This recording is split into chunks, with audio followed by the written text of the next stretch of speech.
Hey guys, a little bit new. I'm video recording myself. Carolyn's editing videos. Um, I'm in our hallway, front door, closet. Only good space that we have right now because we're still cleaning, and I'm wearing the same thing I just wore before. Um, so I'm gonna be talking about my ADD and general anxiety. Sorry, I just had to fix the camera.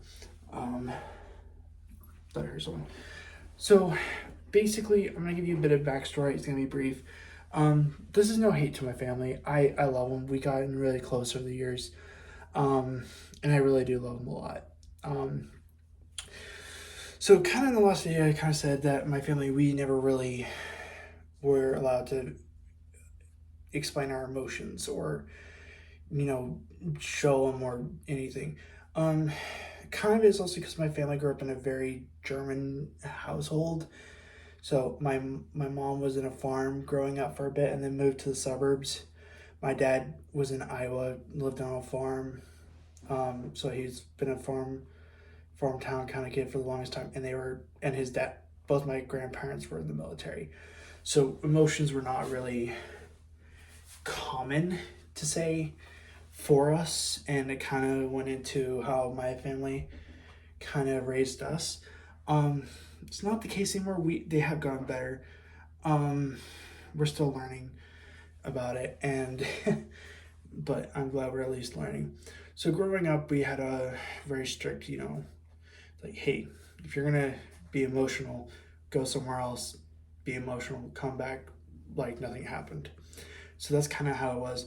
Um, but because also the fact that I was adopted from Russia, I had to get my brain wiring had to switch from Russian to being malnourished and living by what I was given to coming to America, being fed by a family, being treated, getting the proper nutrition, vaccines and everything, um, everything that an American has nowadays back in the 2000s, early 2000s. So that was the case. It was a lot different compared to now because also political standpoints. Um, and nowadays people are allowed to be more vocal about their emotions than back then, and I think that's also what played a huge part. But what we think is that because some of it also does have to do with, well, coming to a new environment, not knowing what to do, not knowing what to say, or hearing a whole new language, especially. So that kind of put me behind in the years. And growing up, I went to a lot of tutors. So I went to Sylvan, Huntington. I had a personal tutor growing up to help me with school because procrastinated a lot. I was a huge procrastinator in my work, and that really got my parents upset at me. But I also could not focus in school or anything because of it. And so growing up, my parents had me get tested. Um, and I thought everybody was getting tested. I thought the school was just like, because I went to private school my whole life, very much. And I thought, oh, they're hosting a thing for people to come in and get checked out, see how everything's going in their learning capacity. But I found out years later that my parents actually, through the school, had me get tested to see what was going on. And they found out I was diagnosed with ADD and general anxiety. In case you don't know what an ADD is, it's a attention deficit disorder. So whatever, I struggle with paying attention in school, and it was very obvious. So sometimes in the middle of class, I just like start wandering off into La La Land and all that, and it showed in my work because I could not focus whatsoever. Um, and I really got my parents into like trying to put me into things. My reading comprehension got better when I went to Sylvan. That was the first sign. We kind of noticed something was off about it, but we also kind of figured, well, he's still learning English. He's still in that phase of like he doesn't know what to do. So that was one thing, and I got better. But it wasn't until like middle school I started having a setback, and it was mostly with math and science and some comprehension. And I don't like how Huntington did it, where they try to boost your skills in that, and that wasn't the problem really with what I was dealing with. It was more of comprehending and stuff. And I guess some of it was trying to comprehend, but they did not do it in a way that worked because they gave you a workbook and you had to answer questions. And they weren't really tutors. They were more just people saying, like, oh, if you need help, we'll be there to help you. And, it was like one person per two people. And it was really difficult sometimes because it's like, first of all, I went from school to there. And, driving from Austin to where I lived was a little bit far because traffic, and it took a lot of time. So that was one thing. I just didn't play it. I was just like, whatever, I'm used to this at this point. I'm known for that. And then it wasn't until my 8th grade year, my parents kind of realized that wasn't cutting it. I just could not get any better from it. So they got a private tutor for me. I don't use her anymore, of course. I kind of stopped using her last semester. We just kind of, it's just her requirements were more for like middle school, high school, not college level. And a collegiate level is very different than stuff. I went to community college. It was like high school basically, but a little bit more difficult and challenging. And she was helpful for that. But going to a state university is a lot different. It's a different platform. I don't have much one-on-one time with like how I did with the community college professors who I absolutely enjoyed having. I actually enjoyed going to those classes more than my actual classes at Texas State. Because I actually felt like it was not a number. That's what it kind of felt like more to me. And I'm thinking about going to college again, possibly smaller. But back to the whole story of everything. So we, during college I had her. She was great at some points, but then it wasn't until close to the end of the semester where we started to notice that everything I was doing was backwards from what the professors were wanting me to do. So instead of going forwards, I was going backwards, if that makes sense. So like papers, explain this. Well, we explained it, but different what they were wanting, or wasn't what they were wanting to explain. That pretty much. So that's one of the problems we had. But it wasn't until my high school year going into college, community college, that I took an exam again for my attention because my tutor at the time said, hey, because he's going to college, he needs to get tested again so they can help him more with that stuff because they need more information about accommodations than anything. So we took it, and I went to a guy, Dr. Creasy in Austin. Love him. He was amazing. He understood what I was going through. He's been in the same boat, and he's now a psychologist, but who helps with people learning and teaching disabilities. So I respect the man completely. I love him. So that was one of the things. So we did it, and that was when my parents decided we need to let him know that he actually has been diagnosed, and we just never told him. Well, that hurt. First of all, if you tell the child, it puts a huge distance between your parents because it's like you have the trust and then you lose it. That's what kind of happened between me and my parents. We don't have that anymore. We love each other. I love him to death, but it was one of those things that kind of drawback, and I think my parents understood that, and they tried to fix it, and they did. It's just some of the still kind of we had that problem. So that's when I was diagnosed with ADD, and I knew about it. The reason why my parents did not tell me was because they didn't want me to feel like I have a special privilege. I can say, oh, I have ADD, I can't do this, or something. But here's the problem. I was never that kind of child to do that. I was still pretty good about, oh, you need me to do this? I can do it, yeah.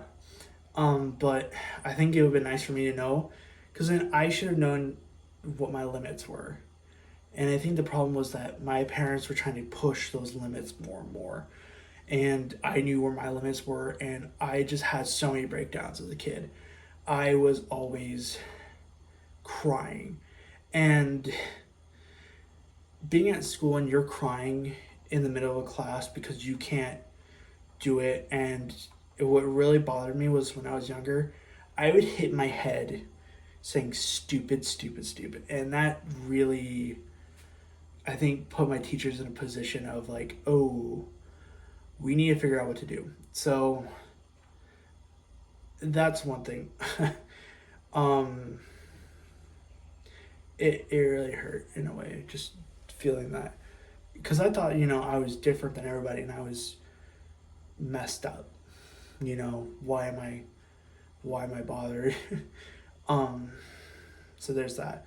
But it got to the point where over time, I would just keep going, and it was not a good position to be put in. It's one of those things that you need to let them know because they need to be able to know when. And I told my parents when my limits were and when I needed to stop, and they kept pushing. That's something that parents need to know when to stop. And if somebody's saying, hey, I can't go any further, I'm already at my limits, they need to learn, not just parents, but teachers, tutors, or they need to learn to stop, take a step back, and then later try again. Possibly not the same day, but it depends on how the person is. There were some days with my tutor, I was able to do it again. Like, I worked in the morning with her and then I worked in the afternoon, and that was perfect. But there's some days, depending on how heavy the load was, where I said, I can't go any further. We need to stop for the day. I'll talk to you tomorrow. And she did not like that sometimes, but I knew what my limits were, and I said, you know what, enough's enough. So that happened, and then college again, enough is enough. We decided, after I told my parents how unhappy I was and how unsatisfied and how bad my grades were getting, they decided to say, hey, we're done. We're just going to stop. And Carolyn even notices that my mood drastically changed. Like before, I was always stressed, sad, depressed, and then I just finally got better. But it wasn't until during that time, though, with her, I was also diagnosed with general depression, or general anxiety, basically, from my doctor. And so I take a medication for it. It's very helpful. I always have to remember to take it. If I don't, Carolyn gets mad at me. I can probably see her just nodding her head right now, and she's not even, or she's just not paying attention. But yeah, but after we let the tutor go, I felt so much better. My grades went up a lot better, but I had to take a break from the school because I wasn't on that mindset anymore. When COVID hit, I was doing so good online classes because it fit more my standard. Because most of the time we could go back over and listen to the lectures, and I can go back, take good notes I need that I missed or anything. And that was more beneficial for me. And I was able to take my classes on the school website because it was able for me to go at my own pace, and I didn't feel like people like around me taking tests were like, oh, somebody just finished. I gotta finish. Like, what if I don't finish? I can't. How am I gonna do this? And so I would rush through my tests sometimes, and that's when we kind of learned, hey, we need to figure something out. And I got better over it. But it's just one of those things that I had to learn pace and self-control and everything. And I'm still learning. It's a difficult process, and it's something that I want to, help others, I don't know what I'm going to do when I go back to school. I kind of decided not to stick with my major of criminal justice. I'm going to finish my associates in criminal justice. It's going to bachelor of science. Associates of science. but I'm still debating if I want to go into teaching, if I want to go into like be a psychiatrist or not a psychiatrist, a psychologist, help people out, or something else. I don't know. Haven't reached that point yet. Right now, I'm still more focused on starting a family with my loving wife, who I cannot do anything without because she's honestly, throughout the whole thing in college, I was struggling, and she was the only person who understood what I was going through, accepted what I was going through, and worked with me what I was going through. If I needed to go for a walk on the campus, we went for a walk on the campus. She never questioned it. Um, when I said I think it's time for us to get an emotional support animal, she was 100% with me with that. And so was my psychiatrist. He was like, you know what's best for you, and if that's the case, we'll do it. I will help you. So that was nice of him. It's just no matter what, she was always there for me, and I love her for that. So, and I still can't do it without her, to be honest. Not trying to get mushy and all that, but it's a process that it's hard to explain, to be honest, about what everything's going on, because it's hard to start, especially, I'm just now feeling comfortable about talking this, to be honest. I been thinking about doing this for the longest time. I just never did it, but I think this is a perfect opportunity. In the future, I might go into more depth, depending on everything. I just don't want to call out names because, some still work in the business of, tutoring and all that, and I just don't want to throw them under the bus and make them look bad, especially for companies and everything, because they got to make a living, and I would feel horrible just dealing with that. So yeah. Questions, anything, I'll try to answer my best in the comments. So yeah, if you want to, I know this is a bit depressing, but hopefully more informational and more helpful. The one thing I will recommend is finding something that makes you happy. So like for me, one thing that Caroline knows about me is that I love Legos. I love them. It helps keep me focused and occupied.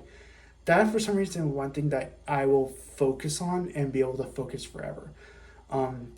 Video games have helped me a bit because there's something about it that it catches my attention. Walks, I've actually been enjoying just being outside, When we get a house, I kind of want to spend more time outside when I can. We don't get that option here, unfortunately. We have a balcony, but we have more people. I kind of just want a bit more privacy, like a backyard with fences, so I can just, relax and everything. But yeah, but most importantly, get you someone who understands you. It could be a best friend. It could be your boyfriend, girlfriend, husband, wife, any significant other, family member. And I'm going to say this, don't be afraid to ask for help. Don't be afraid and say, oh, nobody understands what I'm going through. A lot of people have been going through. And what really hasn't helped is the whole COVID pandemic has skyrocketed the number of mental illness cases. I'm one of those who got worse over the time. Mine was not so bad that I needed to take medication or anything. I was fine. It wasn't until COVID hit and I just went worse for the but yeah, it's just get someone who's willing to work with you, because again, I could not do anything without Carolyn. So hit that like button, smash. You already know what to do. But yeah, leave questions if you have anything. I'll try my best to answer. Other than that, guys, thank you so much. I will try in the future go a little more in depth, possibly, depending on how everything goes. 1, work schedule, 2, family, and 3, if there's anything to do it. So yeah, thanks guys. Bye.